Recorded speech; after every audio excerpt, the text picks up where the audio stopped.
All right, stop me if you've heard this one. The Democrat race for president has changed. Hey everyone, I'm Chad Hasty, host of the Chad Hasty Show, which airs weekday mornings 8:30 to 11 a.m. Central Time on News Talk 95.1 FM and 790 a.m. KFYO. Well, we knew the establishment Democrats were circling the wagons around Joe Biden, trying to prop him up as the alternative to Bernie Sanders. The Operation Stop Bernie was in full throttle going into Super Tuesday.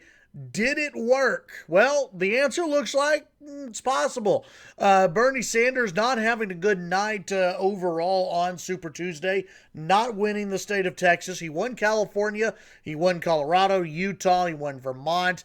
But Colorado, I don't know if I mentioned Colorado, but Joe Biden had a huge night, had a big night, including winning in Texas, the upset over Bernie Sanders here in Texas. And then today, on Wednesday, Mike Bloomberg, the New York billionaire who tried to buy his way into the White House, he spent over $500 million.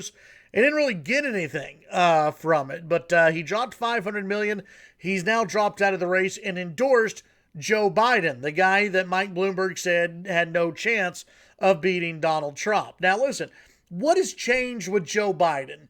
Not much, other than Joe Biden showing the ability to actually win some states and do well in South Carolina. Not much has changed. He's still a very weak candidate. He's still gaffe prone. He still seems like he's lost a step or two up here. He's still a horrible candidate to go up against President Trump.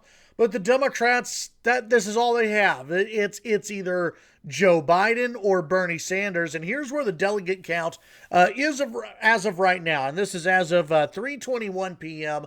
on Wednesday afternoon. Joe Biden has 566 delegates. Bernie Sanders at 501.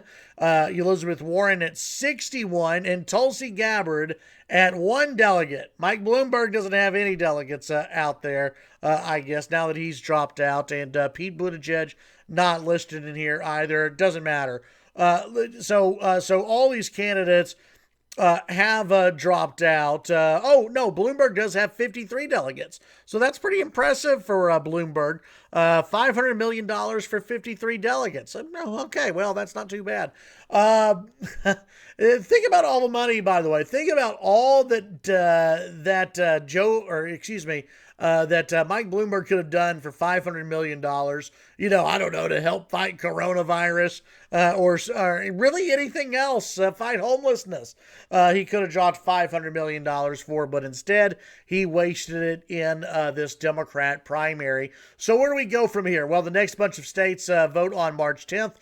Bernie Sanders already airing ads in Florida. And what's interesting about those ads is they feature him alongside of Barack Obama. That's right. And so that's going to be interesting to watch and see how that plays out.